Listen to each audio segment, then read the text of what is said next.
We're proceeding into the shopping season under an enormous misunderstanding. We think that we are consumers at Christmas time. No, we are being consumed at Christmas time. That was Reverend Billy in the 2007 documentary, What Would Jesus Buy? We'll explore celebrating the holidays with an ecological conscience next. Calling. Call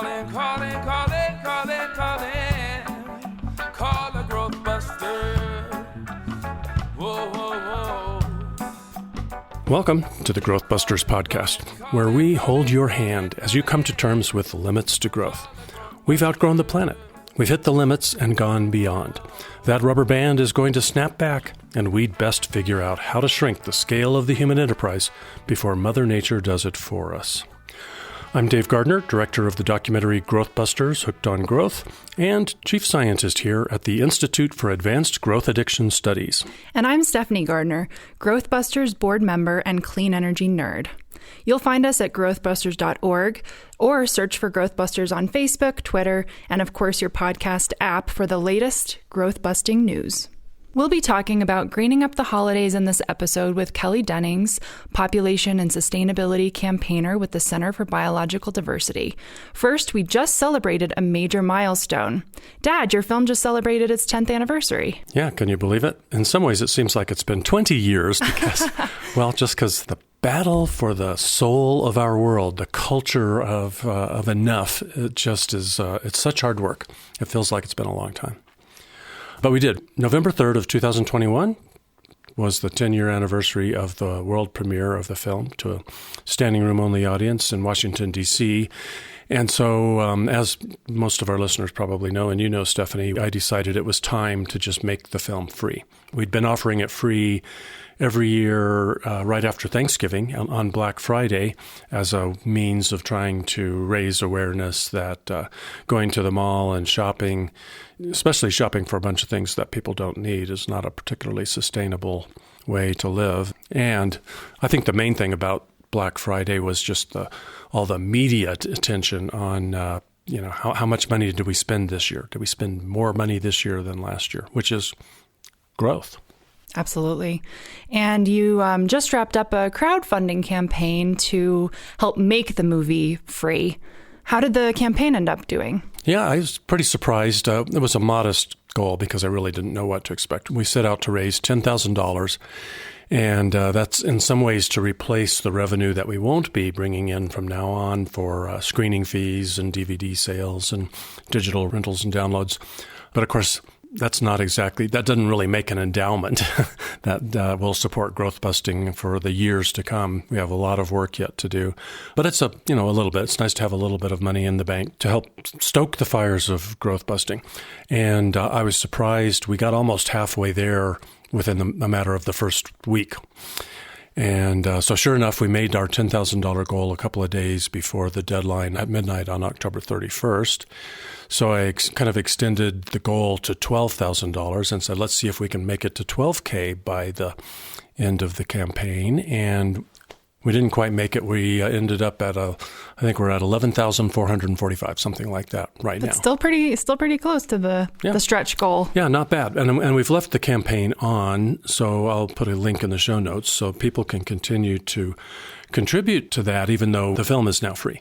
The growth busting continues, and so people can still contribute to the campaign. And importantly, there's some perks there, some rewards for donating that people might want to go and claim today. And so that's a good way to go do that and claim a reward. You can still get an autographed DVD or an autographed Blu-ray disc of the film. And we still have some great GrowthBusters t-shirts available with that awesome Edward Abbey quote, "Growth for the sake of growth is the ideology of the cancer cell." Everybody loves that quote. Bumper stickers and a few other things. So those are still available as a thank you gift for donating at the campaign site. Well, I'm glad that the campaign was successful and the movie is now free on YouTube. And it seems like folks have already started taking advantage of that and watching it. Yes, indeed. And we'll put a link in the show notes to the film so that it's easy to find on YouTube. And that's a link that you can do something with. It's a tool for you if you're an activist or an advocate for true sustainable living and culture on the planet. You can share that on social media. You can send that link in an email to your elected officials. You can share it with journalists that you think need to have their eyes opened, pundits and commentators, teachers, professors, and the like. You don't have to buy a DVD and put it in the mail to them. You can just send them the link. So that's a nice tool, I think. Yeah, all great ideas. And yeah, you're right that, as soon as we made the movie free on November 1st, the views started racking up and the comments started coming in too. The film has been on YouTube for several years because that's how we shared it for the Black Friday screenings. But, we would just leave it on YouTube, but we would make it unavailable. So there's a number of views that are listed there, are the number of views that it has had since the first Black Friday screening. And there's comments from back then. But we're getting some new comments, and we like to share listener feedback on the podcast anyway, so I thought it might be interesting to share some of the comments that donors wrote during the campaign and a few of the comments that the film's getting on YouTube.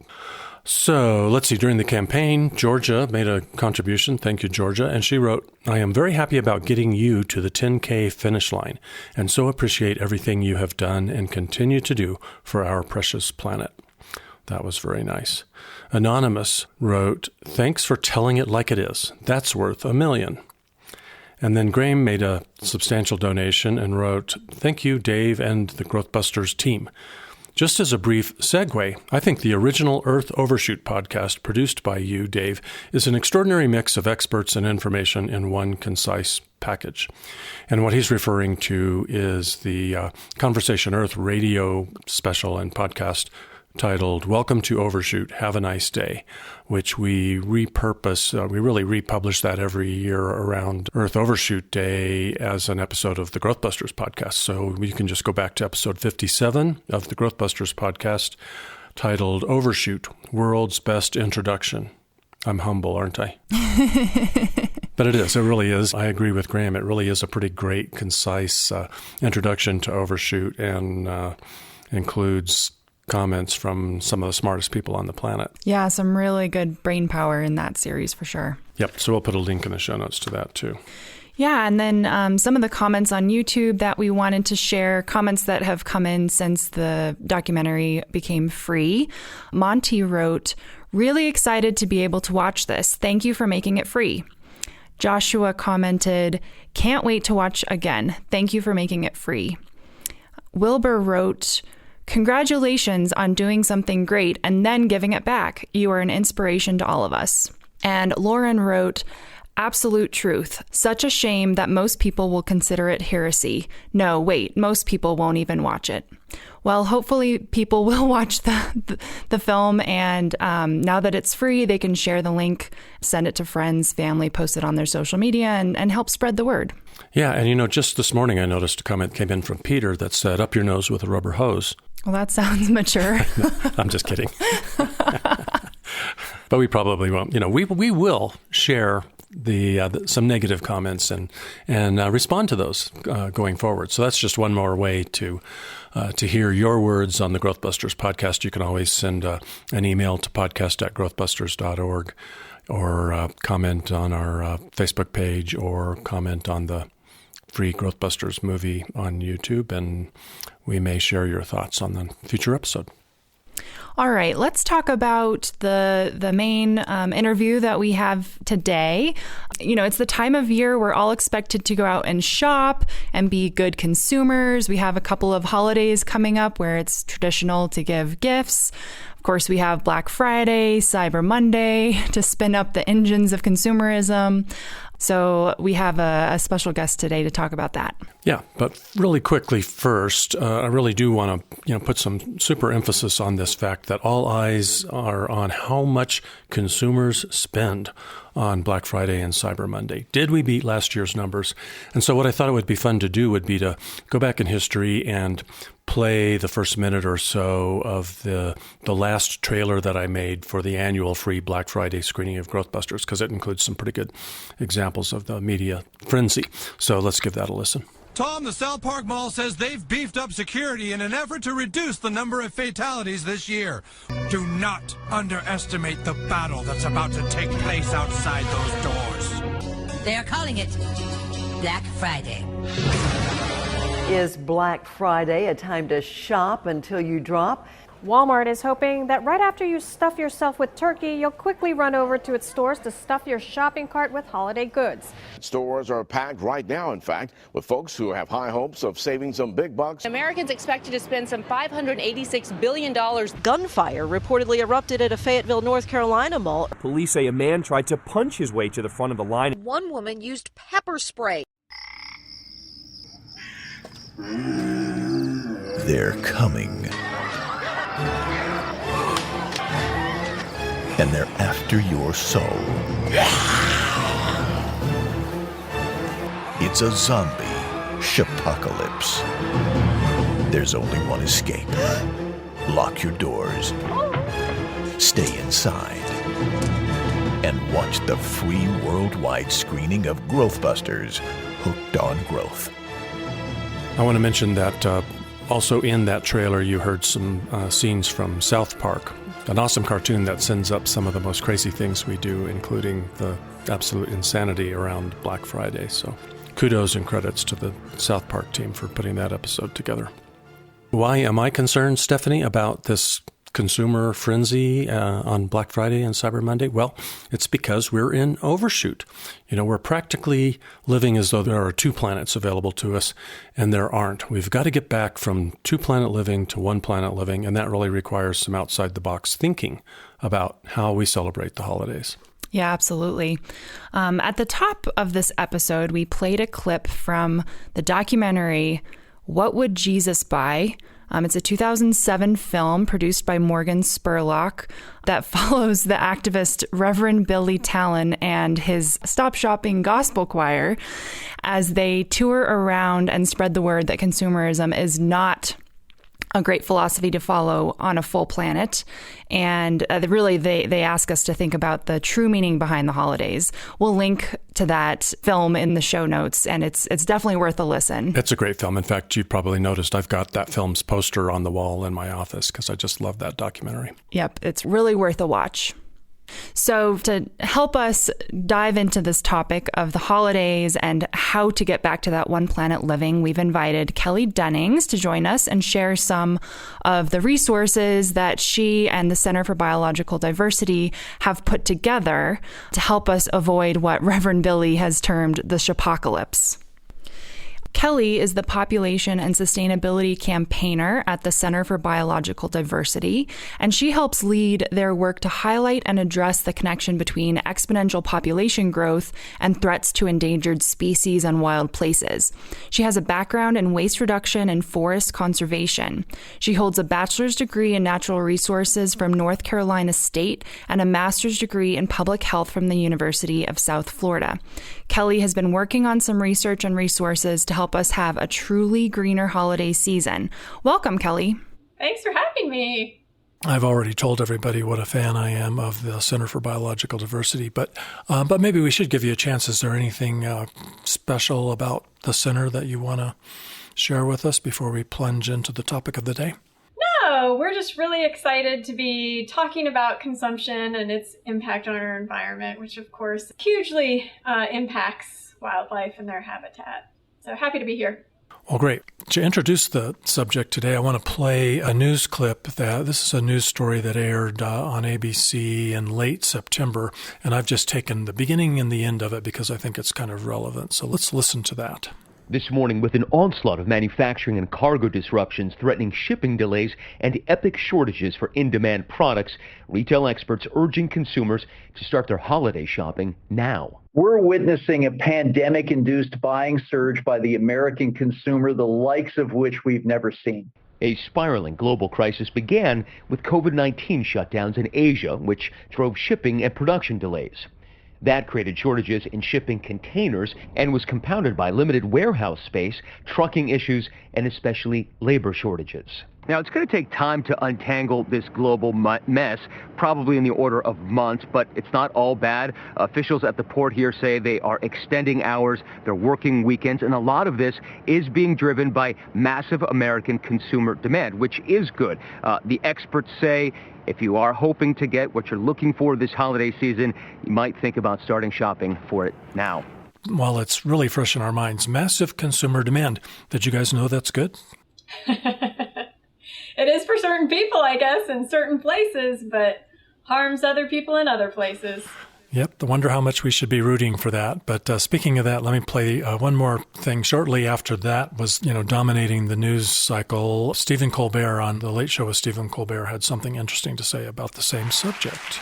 These shortages aren't going away anytime soon, but one expert says we could solve the problem if Americans adopt a sustainable, ascetic, and homespun lifestyle that reduces our dependency on goods that activate the global supply chain. Oh, all we have to do is scale back and live a more sustainable lifestyle? We're all gonna die! What's your reaction, Kelly? What are your initial thoughts? Yeah, I mean, this is a common narrative that's coming out of the media right now in relationship to consumption. And I agree with Stephen Colbert that we need to, adopt this more sustainable lifestyle because it's not going away. It's not. And it probably shouldn't, It is harming wildlife, harming people, harming our climate. So we could all really, use a wake-up call and think about our consumption patterns, especially during the holidays. And that's exactly why we wanted to chat with you today, because you're doing some work specifically around this, aren't you? Yeah. And it's an interesting time to be doing this, considering all these supply chain issues. Maybe people will change their behavior a little bit more this year, or they will be forced to. Yeah, I found myself thinking, here's yet another opportunity, and I suppose we're taking advantage of it here with this podcast, but it would be, you don't ever want to waste a crisis. And so if the crisis is you can't get all that stuff, maybe it would be good for people to re-examine their holiday gift-giving patterns and find a way to make it not so much about the stuff, huh? Yeah. I mean, and it contributes to your kind of like daily living too. This idea of the just-in-time manufacturing, I think is what they call it, right? And so, we're all very used to this. Click a button and Amazon comes to my door next day, and in some places even faster than that. It's just not building the local economy and supporting kind of, I think, the areas that we could be working towards supporting as we think to build back better, to use that terminology. So the Center for Biological Diversity has done, you guys have compiled some interesting statistics about materialism and consumption and have some important messaging. So what's the headline? Yeah, well, I've been in this business, the waste and recycling business, for about 15 to 20 years. And there's been this statistic that's been out there that, we generate 25% more waste between Thanksgiving and the New Year. And I've heard it for 20 years. And so when we started to work on this Simplify the Holidays campaign this year, I really wanted to kind of ground truth that statistic. And ironically, it actually still pretty much holds up. So what we found was that we generate 23% instead of 25 more tons of waste in the month of December. So we may not be capturing necessarily the Thanksgiving waste, but arguing perhaps some of that is collected by local governments in the December timeframe. So it's still holding up. We do generate more waste, be that food waste, plastics packaging, through Christmas trees, everything that we're generating during this time of year. Someone who's not been listening to us or reading your work over the past years might be wondering, well, so what's the big deal? The landfill's filling up and we're going to have another landfill. Big deal. What is the big deal?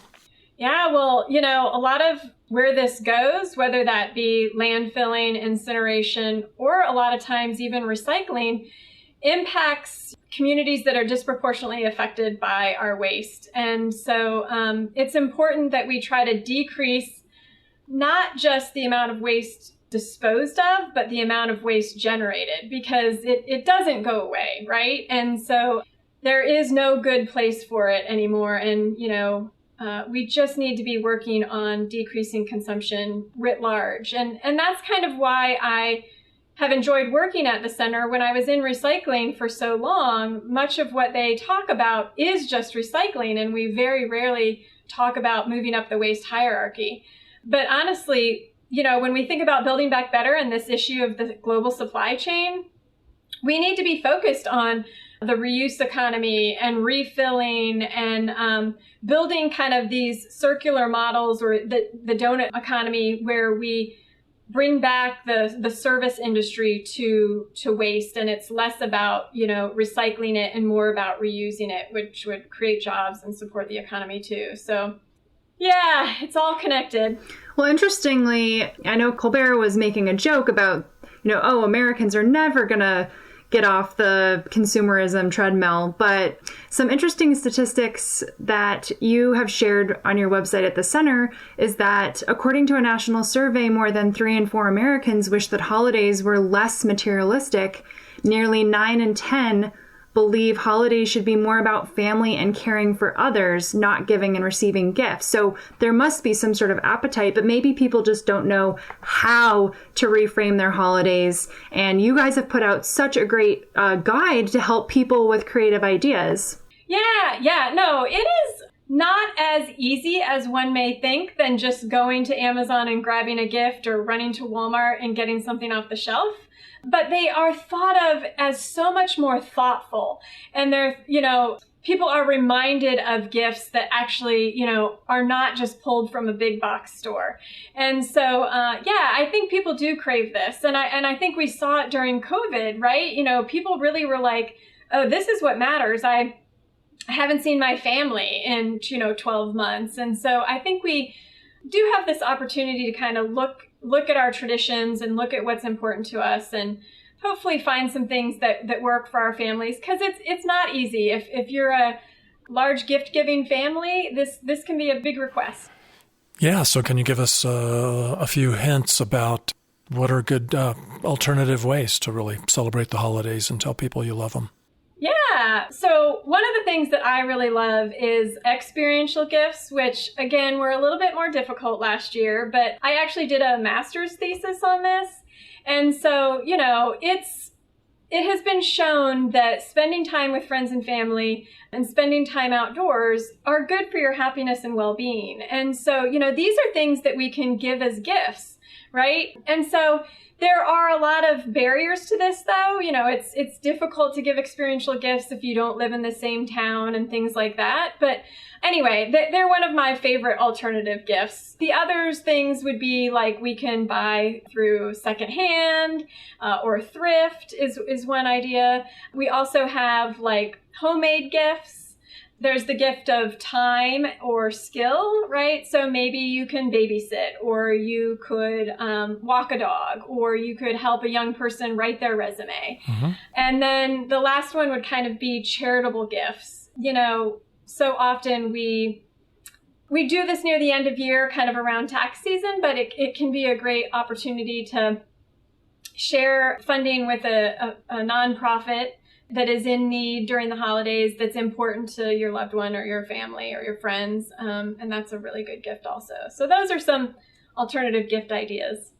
Like donating to a charity in someone's name. Right. To honor them. Yeah. Yeah. Yeah, that's a neat idea. I was just listening to an interview the other day with Terry Spar, the producer of 8 Billion Angels, and he was kind of raising the issue that you need to be more thoughtful than you think in terms of just reducing your consumption. Because if you don't spend a lot of money on one thing, what do you do with that money?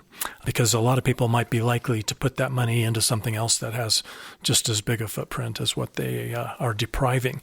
So one of his suggestions, which I thought was really brilliant, was to put that money into preserving habitat, or donating to a nonprofit that's doing good work. Sure. Where it's not going to be harder on the planet, but better for the planet. Yeah. And I love how some of these ideas seem to be really what people wish they were getting. How sometimes you get those gifts that it's just, I don't need another robe. I already have two. And it's coming from a place of good intention, but maybe not something that you need. You guys cite a survey in which almost half of American women report that they'd be thrilled to get a weekend break or a holiday. Again, the experiential gift or offering to babysit for a friend so they can have a romantic weekend away. Maybe these creative ideas are exactly what people would love to receive. Yeah. And I think the gift of time cannot be underestimated, right? Yeah. I mean, that's what we all need more of. And, experiential gifts, when I was doing some of my research around this, people go to the quintessential Disney trip, right? And all of a sudden it becomes expensive. It actually becomes a carbon generator. It's like this huge thing. But there are lots of things that you can do in your local hometown, do a staycation and go to a local park, because there's so much great research, again, that shows, spending time in nature is good for your happiness and well-being. So, yeah, I really try to bust that myth, that it has to be this big trip or it has to be an expensive experience. But yeah, same is true for even the, whether it's giving a charitable donation, anything helps. As a nonprofit, I know we accept any donation amount. And that's all going to the good, that's for sure. But yeah, I'm glad you brought up the trip thing because I was thinking, well, you might want to rethink it if you're thinking about an experiential gift where you take the kids and the grandkids on a transatlantic flight halfway around the world, African safari, all kinds of opportunities to experience new culture. Sounds good, but we've kind of gotten to the point where you really have to think twice about that kind of thing. Yeah. And so much, that was one of those, silver linings potentially of COVID, right? Was that a lot of this stuff you can do virtually now. Take a safari on a website, but do it with, your grandkid. Ways that you could connect, but still kind of maybe have that same feeling. So it just requires some creativity. And on our website, there's all these what we call gift guides. And, you just kind of dive into those and you go into this Pinterest utopia of all kinds of ideas for people. So if you're not creative, there's lots of opportunity to find ideas. We'll put a link in the show notes, but for any listeners who never go to the show notes, what's an easy way for us to guide them to find this? Yeah, it's just simplifytheholidays.org. Easy enough. One thing I want to mention, let's say, we started out with talking about waste, and waste is certainly an issue, but it is, and you've hinted at it, but it is a lot more than just waste. It's the carbon footprint of producing all of that stuff. So for someone who says, well, I'm not throwing it away, I'm accumulating it, there's, maybe it's not too big a footprint if you just keep getting a bigger and bigger storage unit. Right. But if you're getting a bigger and bigger house, then you're heating or air conditioning a bigger space and using more materials to store that. But the big thing really is the embedded energy in all of those products. There's if nothing else, a carbon footprint, but even beyond that carbon footprint, cost of manufacturing all those goodies. Yeah, going back to the supply chain topic, transportation with that is really the crux of it, right? Because we are global now, it's transporting it from the extraction site because, everything is made from a mineral or some sort of natural resource. And so, that's really where I think people just don't think about where their stuff comes from, right? We don't think about where away is when we're done with it, but we also don't think about where it comes from. And the people in the communities surrounding those extraction sites. And yeah, it's throughout the supply chain that we could talk about this, the energy associated with our stuff. And I would argue that the social implications of that are probably not found in the cost of the products, So I know we've been talking a lot about gift giving.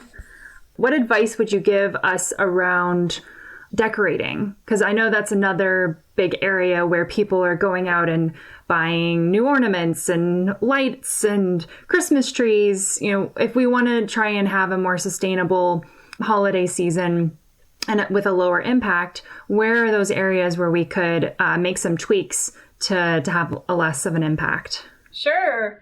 Well, I'll start with the tree thing. That's a common, it's like the paper or plastic bag question, right? Is a real or artificial Christmas tree? Yeah. And when we think about that and kind of the analysis that we've done, each of them actually require transportation, which I've said before. Oftentimes if you want a real Christmas tree in Florida, it is coming from pretty far away to get that tree to you. And oftentimes, live Christmas trees can be sprayed with pesticides, which of course can harm the local community and the environment. But also if you bring them into your home, that could also impact your pets or something like that. So they have pros and cons of each. But, really when we look at it, the artificial Christmas trees, because they are generally made from plastic, which to us is really worse than the disposing of or the, attributes associated with the live Christmas tree, live Christmas trees still outweigh the artificial Christmas trees, even if you're going to keep them for a number of years. Outweigh? What do you mean by outweigh? That even though you might have pesticides and even though there might be transportation associated with a live Christmas tree, it is probably still more environmentally friendly than an artificial Christmas tree, just because of where it comes from and its ultimate disposal. But we like to also mention even alternatives to either one of those, right? Yeah. You could make a Christmas tree made of, books or cardboard that you were going to recycle anyway. Or a lot of people, you mentioned lights. You could just string lights on the wall and kind of tack them up and not necessarily even have a real tree, but make it look like a tree. There's lots of ideas, again, on our website. So again, this idea of thinking outside of the box and, if you do go get an artificial tree, make it one from a thrift store so that it's already been used before. And keep reusing it and reusing it. And keep it for 20 some years is really what makes them equitable. So yeah.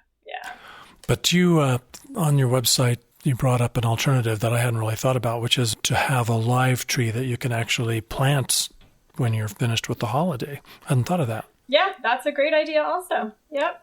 Are those hard to come by? How would somebody come by something like that? No, I think you can get them. I don't know if you're going to get like the big sized one, but you can definitely get one that would sit on, your coffee table or kitchen table or something like that. And again, we recommend that you look for something organic that hasn't been sprayed with pesticides. But yeah, that's also a great option. Yep. Can't have too many trees growing out there. No, and they do sequester carbon at least until we cut them down. So that's the other benefit to Christmas trees, live Christmas trees. Well, thanks for doing all that analysis for us. The quintessential question. Exactly. Now, one interesting thing among your stats was that you found that 66% of holiday shoppers will pay more for sustainable products. Should we talk about green consumerism a little bit? It's got to be challenging to separate the truly earth-friendly products from greenwashing or... Yeah, well, it's interesting that you bring it up because we have had this discussion about what should we put on the website. So as it relates to alternative gifts. Yeah. And so we have chosen not to necessarily put like a new product that is environmentally friendly on the website per se, because we don't want to necessarily be in the business of vetting that and going down that pathway of trying to figure out, is this environmentally friendly or isn't it? And there's so many different third-party organizations that do that. So we really try to focus on like true alternative gifts to giving, a new something, even if that's environmentally friendly. Yeah, and I'm trying to think of some good kind of really basic guidance about that stuff. If you're thinking of buying something green that you really wouldn't have even bought in the first place. Right. Yeah, then maybe don't buy it.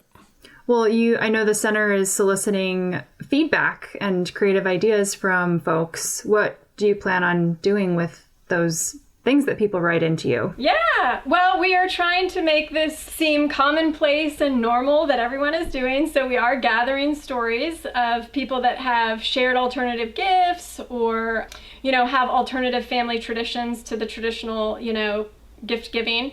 And yeah, so we'll highlight them on our website, just kind of first name and your state. But we'd love to share any examples that people have.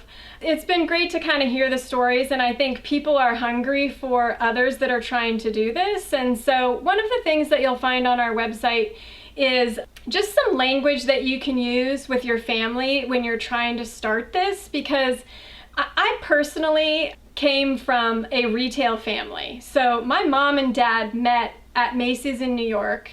They both worked retail. I grew up dressing mannequins and cleaning store shelves. So, wow. You know, when I asked my family to change to alternative gifts, this was not an easy request. And my mom has done great. So we have a alternative gift wish list system called So Kind. You can also use it for wedding showers and baby showers, but we also ask people to use it for the holidays, the winter holidays, because you can request things that you want. So I did that a couple years ago, and it went great. And I have this picture of me at like age 5, just, you know, stuff all around me at Christmas, the garbage and the gifts. And I have a similar picture of my niece also at the same age. And it's just, you know, I think we're learning. You know, you don't need all that stuff. And I don't know where any of that is now, but, you know, it's crazy. My dad owned a Christmas store. We ran a Christmas store. So like, I come with a lot of baggage. You're reminding me of my childhood where, you know, 2 or 3 weeks before Christmas, you know, Mom and Dad would put us in the car and take us to the mall, and we would spend 2 or 3 hours at the mall frantically trying to find something to give to everyone who's on our list. So we were basically generating wants and needs that weren't even there, that we didn't even know there were. So this is a big shift, and I really love the registry. I think that's a great idea, because especially if you would like to be the beneficiary of some experiential giving or charitable donations or something like that, that makes it easy for you to ask for that. Yeah. So we've got kind of like a kind and gentle way to request for these things. There's language on our website, and you can use the tool and share with people. So they still feel like they're picking something. You know, it's similar to any registry. I just don't know why we don't do it at the holidays. Yeah, it's a great idea. And so what's the URL to get to So Kind Registry? Yeah, so the website URL is just sokindregistry.org. Easy. What a great idea. We'll put that link in the show notes for anybody who's listening to this on their bicycle and can't head straight over there. I want to say one thing. I just have to get on the soapbox. You know, I found myself thinking while we were talking about the analysis that you've done of Christmas trees to try to figure out which is, you know, more earth-friendly, an artificial tree or a real tree or something else. And there are so many things in our lives today where it's not obvious and some analysis has to be done. And it's good that we're doing it, but I think it's such a shame that we've so overwhelmed this planet with us that we have to do that kind of analysis. If there were only 1 billion of us on the planet, it wouldn't be such a critical decision. Yeah. There's a lot to say about this. Like, outside of my master's thesis, we've been doing some additional research around this. And one of the things that we asked was the idea of conscious consumption. So we did some focus groups and we asked about conscious consumption. And people want to do this, but it's hard for a couple of reasons. One, it's often a place of privilege if you can do that research, right, Dave? Like, if I'm going to take the hour to figure out what is the most environmentally friendly product, the companies don't always necessarily make it easy on you to do that. Yeah. So I think we need to advocate for increased transparency in the relationship to where our products come from and how they're being made and sold and distributed, right? So if people even wanted to consume consciously, if they had that privilege in that time, there needs to be more transparency around that so that I could make those conscious decisions. But it's really related a lot of times to equity, right? You know, I mean, people may not even have those options in the communities in which they live, right? So it's a difficult thing to deal with because we're talking about individuals making a choice right now, and we love to provide these tools with people to make those choices, but it is a systems level change also, right? You know, that's why if I wanted to, you know, lease or buy through thrift or, you know, buy in bulk, and I don't have those things accessible to me in my community, then we need to be building these things so that I can make those choices, but it's not, you know, equitable across the country. Yeah, good point. I'm glad you brought that up. It's challenging, in some cases impossible, but for most of us it's a little harder work. You can do it, right. But it would be good if we could change the system so that it was a whole lot easier. Right. And when we talk about conscious consumption, I like to say some people need to consume less, some people need to consume differently, but there are people that need to consume more, you know? And so I think we just need to think about that, especially when we talk about it globally, right? That, you know, we are huge consumers in the United States. We have huge environmental footprint, you know, a huge carbon footprint.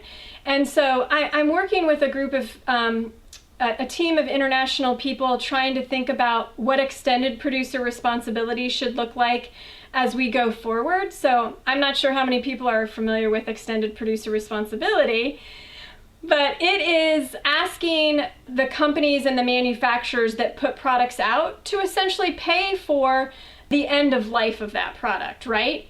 But again, as I said earlier, a lot of times those fees don't take into account, they may take into account the environmental concerns, right?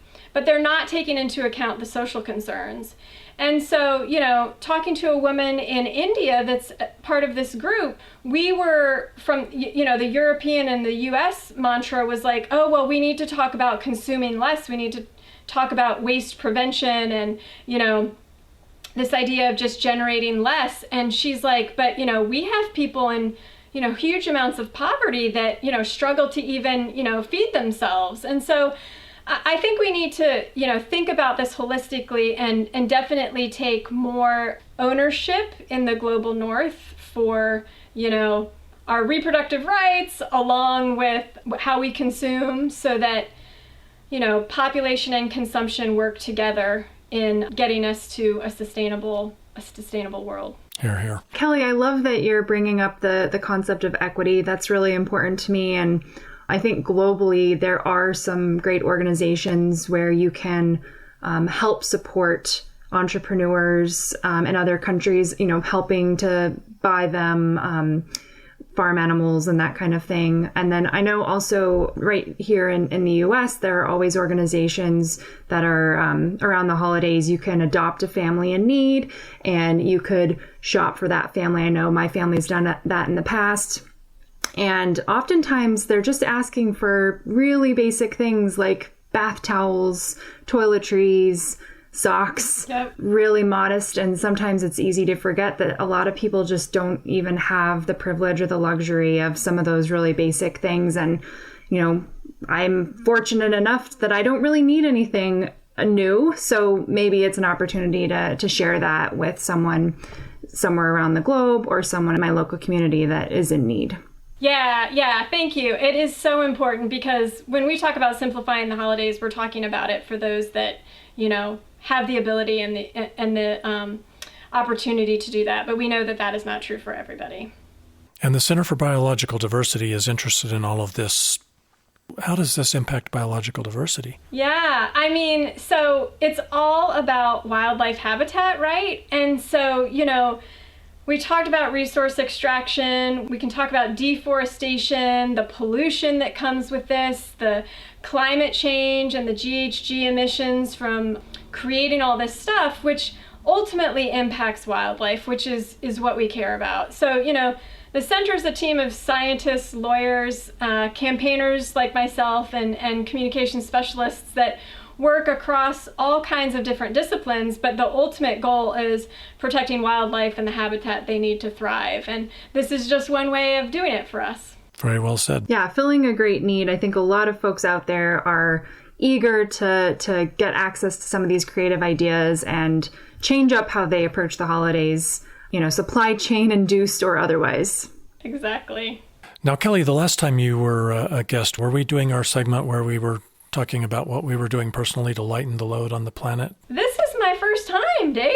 I've not. You haven't? I just assumed that you'd been on once or twice before. No, I know. I told you that I feel like I know you because I listen all the time, but no, I'm first time here. Well, you know, some of your partners in crime there at the center have been on before. Okay, so we're going to ambush you if you don't mind. Sorry, apologies. But Stephanie insisted that we revive this segment, and I'm glad we do. We're at the end of the episode. We're calling it Honey, I Shrunk My Footprint. And you just share something that you do to lighten your load on the planet. And if you're willing to play the game with us, we'll do ours first while you think of yours. Okay. All right. And I'll go first, Stephanie, because I'm not sure if you were prepared for this today. I was prepared today. Okay. Well, I'll go first anyway, because it's really relevant to the subject at hand, which is gift giving. And for some years now, I have stopped buying wrapping paper for the physical gifts that I give. And what I do is I save the colorful Sunday comics out of the newspaper, and I use that as wrapping paper. Now, some people might say, well, Dave, why are you getting a Sunday newspaper? What about the footprint of that? Why aren't you reading it electronically? And it probably would be a smaller footprint if I were. I'm just a little stuck. I'm still on the journey and haven't been able to get myself to give up reading the physical paper and reading it on a computer screen. So please forgive me for that. But I'm proud of myself for not buying wrapping paper. That's my Honey, I Shrunk the Footprint. That's a big one, given the waste statistics we were talking about earlier. Today, mine is just covering the pot when you are boiling water. It keeps more of the heat in the pot, and your water will boil faster. So you use less electricity or gas, depending on what kind of stove you have. Oh, that's a new one for me. Good one. Mine is in a similar vein of the kitchen. So one of the things that I like to do is meal plan. And so, it shows that the more you plan your meals, you generate less waste. And, we didn't really talk about food waste during the holidays, but that is a big, big part of the waste that we generate during the holidays. And so I highly recommend that everybody meal plan as best they can, know how many people are coming, how much leftovers do you actually want, make sure they bring their own Tupperwares so that they can take some of that home with them. And if you can compost what's left over, awesome. I know that that's not amenable to everybody if you're in an apartment or, they don't have kind of curbside collection, but then it's even more important to meal plan. So that's mine. It's a great one. Love that one. Good. I'm glad you were able to work that in. All right. Kelly, thank you so much for the very important work that you're doing, and thanks for joining us today. Thank you so much for the invitation. This was great. Anytime, I'll come back. Thanks, Kelly. We'll do our best to make sure you live to regret that. Wow. Well, that was great to have Kelly Dennings from the Center for Biological Diversity talking about greening up the holidays, which is, that alone isn't going to get us out of overshoot. But if we don't have that kind of thinking and it doesn't spread like wildfire, then then it's pretty hopeless. That is one of the ingredients of One Planet Living, wouldn't you say? Yeah, and it's helpful to have a guide, because I think sometimes we get sucked into the engine and we don't know how to get out. And so having some cool creative ideas to have a really fun special holiday and not contribute toward overshoot is one small step we can take. Yeah. And if you want to dig in even deeper than what we did in this conversation with Kelly, she just did a webinar called Simplify the Holidays Through Waste Reduction. And we'll put a link in the show notes to help you find that webinar too, so you can watch a replay of that. Finally, just wanted to remind you all to explore these issues further at growthbusters.org. And if you are enjoying this podcast, think it's important, want to help others find the podcast, you can subscribe, rate and share, leave a review, and these will help other people discover us and give us great feedback that we can incorporate into the podcast in the future. Yeah, and if you haven't yet seen the documentary, GrowthBusters Hooked on Growth, it's never been easier. So you can find it on YouTube now, and we'll put a link in the show notes to that. And also really a quick mention on Medium.com, I'm curating, one of the curators of a great, fairly new publication called Ending Overshoot, and you can find some great writing about these issues there as well. So until next time, Stephanie, thanks a lot for joining me. Thanks. Some may dream to pave mountains and streams, but not me. I'm a growth buster. Some may just want more, but don't know what it's for, but not me. I'm a growth buster. Don't want a solution at the cost of pollution. They think bigger is better at the cost of the weather. But no, not us. We are the GrowthBusters. Calling, calling, calling, calling.